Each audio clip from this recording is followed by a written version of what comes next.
Hello. Time check, it's 9 p.m. here in Croatia.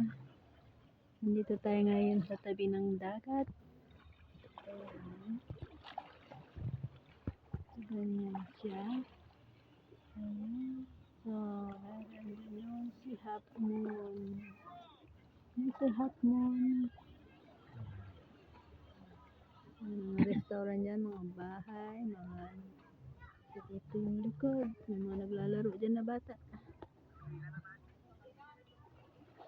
Thank you, Pete.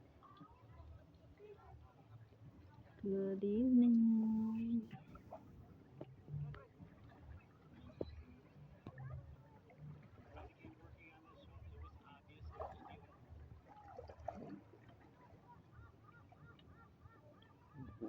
Sunod-sunod yan.